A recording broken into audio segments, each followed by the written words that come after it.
But let me give you a little brief history about myself. I farmed where my grandfather purchased that farm out in the Farewell, Denver area in the 1930s. If you remember, something was going on called Depression at that time. So, and then my dad was a truck driver. He, no jobs in Greenport, so he left driving a truck, and he settled over at Springdale for a time and worked for Yellow Freight for 30 years.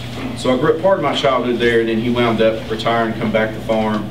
And me and my brother came back, and we graduated high school there. We then went to college at North Ark, U of A, and then we came back and we farmed now. We have 8 chicken houses and cattle, and we had to learn how to, been in that business for 20 years, and I'm 45 years old. And a lot of the people that I talk to my age, you know, you talk to them and they switch jobs and move around, you know. It's kind of unusual to have somebody, but me and my brother's done that for 20 years. My dad gave us a little bit of a help start. We've had to financially make that manage. I got involved in politics about, lose track of time, 10, 12, 14 years ago, somewhere through there. And Carolyn, we ran into each other. And so I started getting involved in the Republican Party politics, and I walked in the county committee, and it was me and a bunch of people from the county there. And the average age was about 74, probably at that time. So, you know, they called my name and elected me vice chairman that night. You know, so I got involved helping candidates, and then in 2006. Now, if you remember 2006, you know, George Bush was unpopular, the war was unpopular, people had lost faith in Republicans, that they weren't fiscal conservatives anymore. We had a couple candidates who was going to run for state rep, and that area included all of Carroll County, just a small part of Boone County, Alpena, north of there, south of there. And so we thought we had some people running, and then about a couple of weeks before the filing period started, they both dropped out. So, you know, I was telling my wife, I guess, you know, maybe I just need to run. And so I wound up running. Well, let me tell you, 2006 and being a Republican was tough. I mean, I'd knock on doors of Republican conservative voters and say, Brian, I'm not voting this year. You know, they've lost faith in Republicans. And in that election, I believe, there was 20-something races between Republicans and Democrats, state reps, and I was the only one that won. And I mean, we only had 6 Republicans going in my class down there. The other 5 had won either in the primary or didn't have an opponent. So there was only 6 of us. So, you know, I know what I went through that, and I still remember those days. And I'm trying to tell people, just because, you know, we've been ushered, as Joe said, we've ushered this Republican deal. It needs to get back to conservative principles. And, you know, I tell people, I tell a story about my dad. He's a blue-collar guy, toughest guy I know. He had to have his knees operated on, and he wanted to go to the Mayo Clinic. So me and my brother take him up to the Mayo Clinic to get it operated on. First operation he'd ever had in 74 years. So he's sitting there in the recovery room, and he's all worried and everything before he goes in. And of course I'm telling him, you know, it'll be all right. They replace knees all the time. You're at the Mayo Clinic. What do you got to worry about? And he said, well, the worst part about this is wearing this insurance gown. I'm like, what you call it? I said, that's a hospital gown. He said, no, it's an insurance gown. I'm like, why are you calling it an insurance gown? He said, because you think you're covered, but you're not. People kind of believe when they elect Republicans that they should be conservative. So I go in the legislature, you walk in, and let me tell you something, I felt like I had been swallowed up. David was down there, and let me tell you, not because he's here, he was a great resource. We had great staff people that work for us.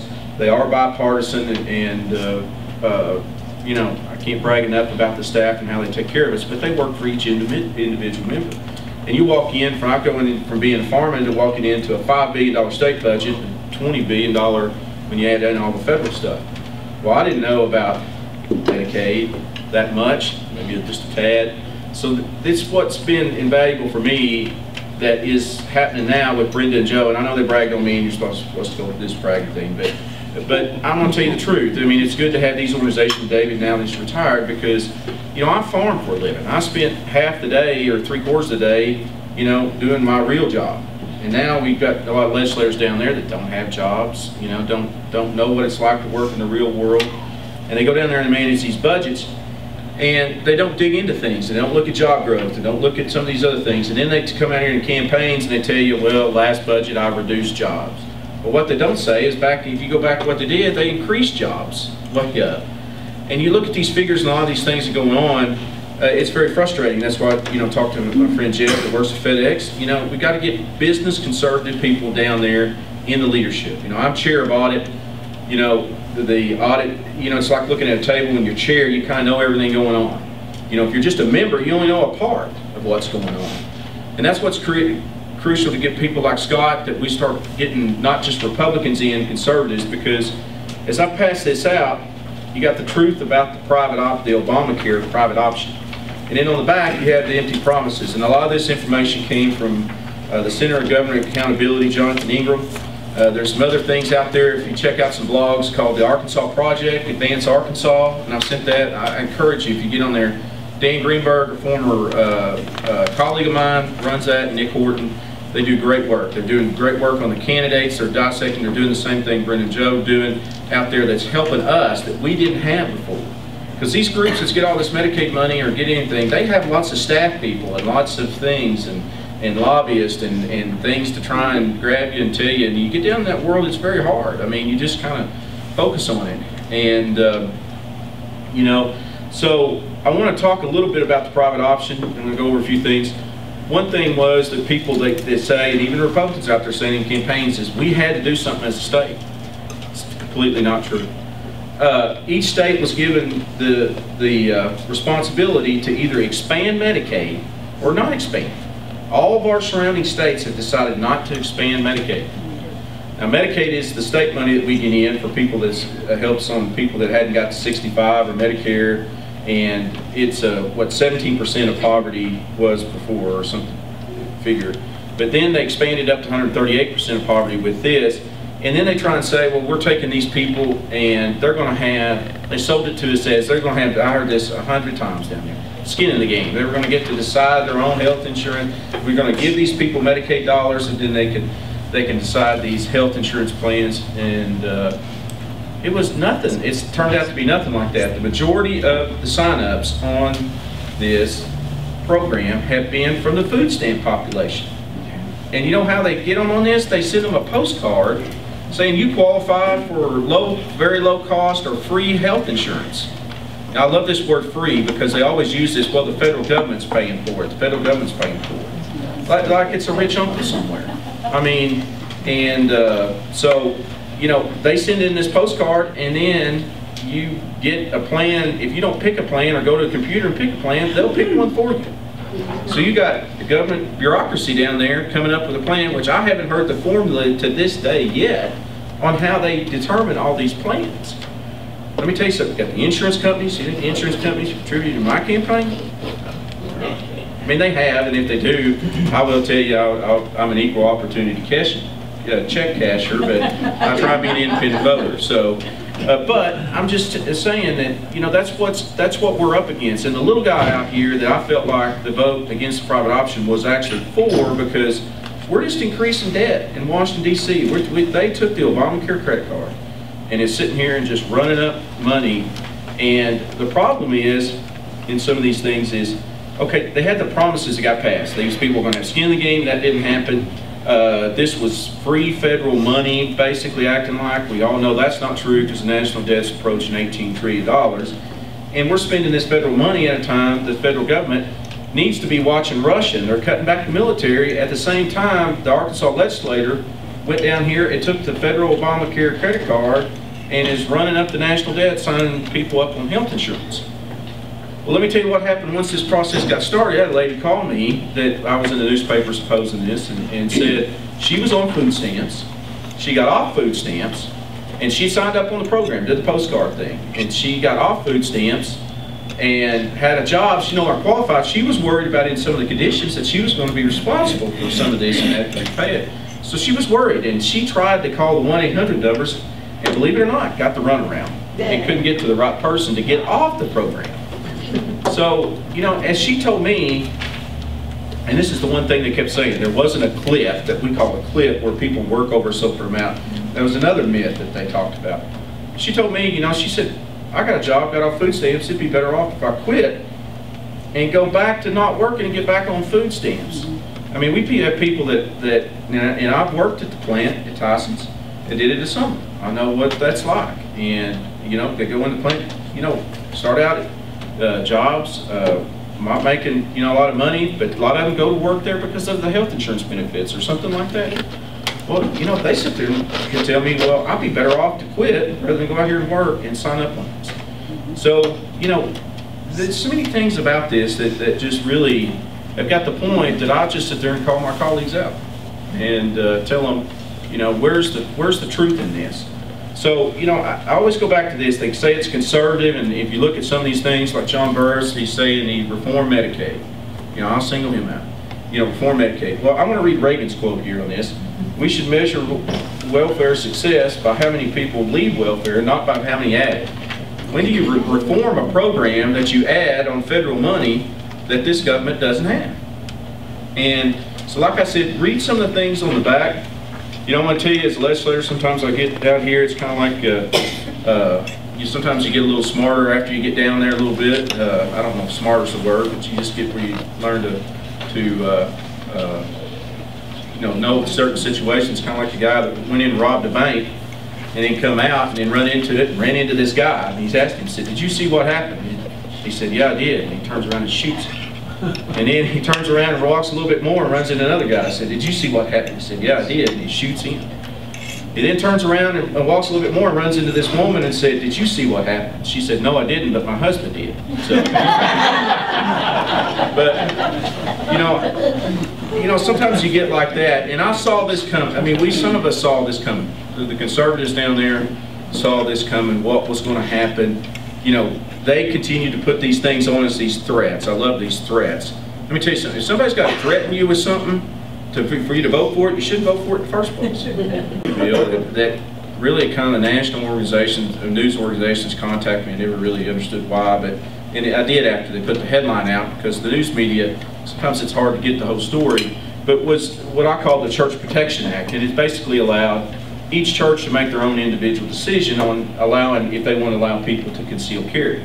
It gave churches the freedom to say if they don't want to allow it, you know, it gave them, if they only wanted to select certain people, they could do that, or if they want to let anybody with concealed carry. And the reason is, y'all can represent rural counties where a lot of churches, the incidents happen, or pastors have to minister to couples in distress, have a lot of difficult situations. We have church break-ins. A lot of the bigger churches hire personal security. On Wednesday night, a lot of times kids sometimes come with ankle bracelets on because the only time they can come is get out of the house is to come to church or something like that. We're glad to have them. But you know, you never know. So I feel like each church can make their own decision. Well, one guy calls me and says, "Well, you know, Senator King said this bill," he said, "does this mean my pastor could be packing heat up there? You know, what if I'm not paying attention during the sermon, you know?" And, I said, "Well, you know, I'm not very smart, but I'll give you this advice." I said, you know, either you could do one or two things. You can either find another church or you need to pay attention. One or two. And that's what it takes in this election. And it takes paying attention, because I'm going to tell you, if you looked at my voting record, there's going to be things in there that we don't agree on.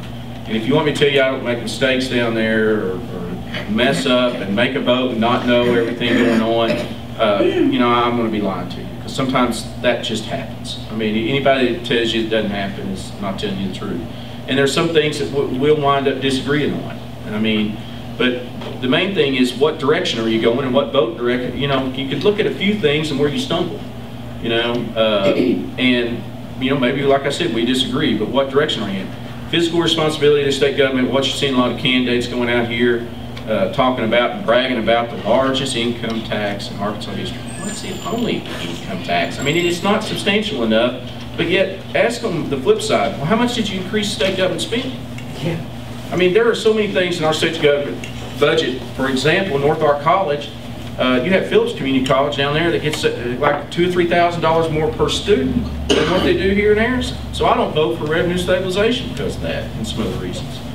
Well, that's putting our student up here at a disadvantage when he's not getting at least the equal amount of money, only because of political pressure and what goes on down there, and trying to help out other areas of the state, which I'm for to a certain level, but at the point it's disadvantaged and hurting financially a student that's going up here, then I'm not for it. So that's kind of a general overview of some of the things that I feel like went on down there, and you know, if any way possible, I'll answer a few of your questions. Go. Yes, sir. Brian, Bill Ray Lewis, a lot of us in here are very interested in FOIA. Do you see any attempt by the legislature to water that down more and more and more? You say FOI. FOIA, Freedom of Information Act. Oh, just the General Freedom of Information Act? Yes. There are some, that's a good question. I don't see that. I see that actually kind of expanded. I actually did an election bill where the Secretary of State could go out. If you haven't noticed, Democrats continue to say there's no election fraud in Arkansas, but they keep getting arrested and thrown in jail. Well, I did a bill that basically would allow the Secretary of State to take an election complaint and treat it like, instead of going to a partisan board, would go to more like a police report where somebody would go look into it. And one of the things I had to amend late was putting in there that FOI, they could FOI, and where we could have everything above board. The only thing, I don't see taking FOI away. I think Arkansas has a good FOI. There are probably some things that we probably need to increase. The only thing that I did that the Press Association said I didn't like, and they were opposed, was the concealed weapon permit holders. Right now, there it was that you could put somebody's last name. The only thing they had to publish was the last name and the zip code. Well, for me in rural counties, if you could look up 72638, you'll see King, King, King, King. It's not hard to figure out. And so some of those things like that, I feel like are common sense, that I feel like your concealed weapon permit status should be personal security and shouldn't be FOIable because they were publishing names of everybody that had concealed weapon permits and that kind of stuff. But overall, I believe in transparency and the FOI. I don't think I did anything to weaken it at all. There's 3 years of it that they're supposedly paying 100%, but right now, 2 months into this program, if you can believe it, is already over budget. And so there's a figure there that if it goes over there, that we'll have to make up the difference. And then they're saying what by 2020 we have to come up with 10% of it. But to me, it's like, in the cases some of these people running for office, it's like they say, well, we want to repeal Obamacare in Washington, D.C. Well, if you do that, you repeal what you think is so great here in Arkansas. And, we're going to have to start coming up with a portion out of our general revenue if things go on schedule. And you know what that means? That means schools, universities, tax raises. Folks, it's all on the table. This has turned into this is the state version of Obamacare. And it's going to turn in, and it's going to burden our budget. Like I said, I point out this fact, Representative Joe Farrar, one of my colleagues, freshman legislator, he's worked with you guys. He's already found out and done the work that 2 months into this, it's already over budget. What did they sell it at? $430 something per month per policy, something like that. And now it's getting up there to $480 something per person per month. So you mentioned how we're going to pay for it. Would you tell them what our U.S. Congressman Tim Griffin said about? Yeah, Congressman Griffin, who's on the Ways and Means Committee, the Tax Committee, says there's no revenue stream. There's nothing in Washington D.C. to pay for this. And to me, that's like in business, going out here and relying on a bank that's bankrupt. That's not going to be in business, not going to be sustainable. And you're borrowing money and making arrangements with them, and why would you want to rely on the federal government for a program this massive and of this size? And so I'm wondering, the vote to force fluoridation on most of Arkansas, what did you think about that? How did you vote? I didn't vote for it. I voted against it in committees, and then I voted against it on the floor of the House. That got into another situation of, I don't know the benefits. I'm not going to debate the health benefits or the dangers of fluoride in the water. But what I saw that was just the same thing. And when that was passing, this was before the Obamacare private option. They were voting on the mandate up there about having health insurance. At the same time, you had legislators down there mandating that these water systems have fluoride. And I just felt it was hypocritical. That should be local decisions that should be made locally. And well, they only need to change one word in that bill. Instead of shall do it, if they put may do it, it would fix the whole problem. I agree with you, but I filed a bill last time to do exactly that, and it got defeated. So I understand, but I understand what you're saying, and some of these things are local control issues, and sometimes it gets where I protect local control, even though I disagree with what they're doing back home. In this situation, you know, I agree with you. It's about a mandate, and that's what I wanted to get away from. Sir, all the way in the back. Yeah, this private, or this land use thing that they're trying to blue way, all that, whatever word they want to use. Is there anything that the Arkansas is going to do to sit there and try to protect my land rights?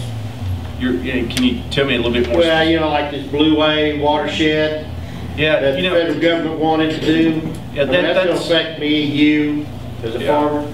Yeah, it is, and some of those things like that are the typical federal mandates and stuff that's coming down through agencies or through their rules and regulations that are not maybe authorized through Congress, or some of these things can be created in good faith out there, but they wind up being in charge of the bureaucrats or whoever that take it in a different direction.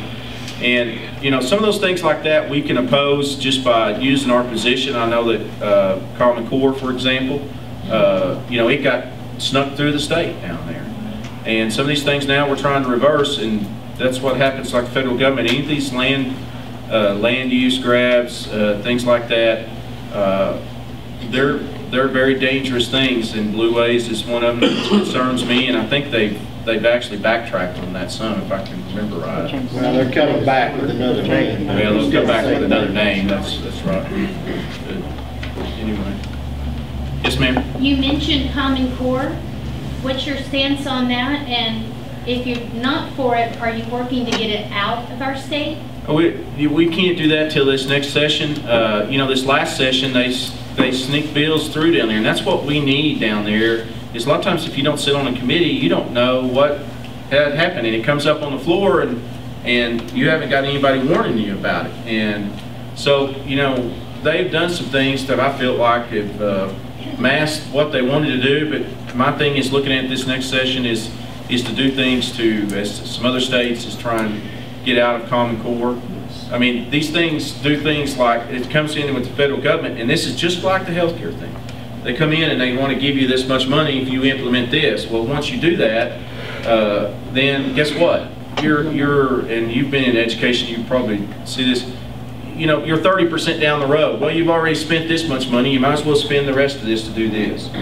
And that's what, as state legislators, that I try to remind people, we have staff people like Mr. Ferguson do the bill draft and work on those type things. We don't have personal staff people down there to watch the bills, the policy things, and that's where we're at a detriment. I mean, I know that, and this may be one thing I agree with. I mean, as people ask me, do I still believe in term limits? And I do. Even though I've been elected, I still believe in term limits. I do think 6 years in the House is too short. I think you walk in, you're in a $5 billion budget. We are such at a disadvantage being state legislators because a lot of these bills are happening. And that's what's been important about Brenda and Joe and David now coming down here and watching some of these bills filed, because you have all these appropriation bills, you have all these other substantive law bills, and a lot of times, you know, you're focused on things. I was the main sponsor of the photo ID bill. You know, election stuff was kind of something I really worked on. So I spent my time on state agencies, and I was so focused on that because we had possible court challenges. We had probably 6 or 7 different votes on that bill once the governor vetoed it, and then had to go back through that. It sounds like an excuse, but you know, you're sitting there focused on that one thing. And I mean, that's what's important, to have these other people and stuff. You know, I mean, do we need some staff people down there during the session to help us watch bills and know and red flag something where it comes to the floor, instead of saying, well, I don't know if, I mean, I don't hear any dangers, don't know anything going on. And that's what happens with you relying on a lot of colleagues. I talked about Representative Joe Farrar. He works in the healthcare industry, smart guy. You know, I mean, Justin Harris, another good example over there. You know, some of us and our colleagues, we all try to, as best we can, band together and work together and try and say, hey, you know, this is a dangerous bill. Not, you know, this is just state agencies over here in the Senate. So, you know, want to try and do what we can, but yeah. When you have a fiscal session, can they still pass non-fiscal things? They're supposed to have it. To introduce that, it takes a 2/3 vote.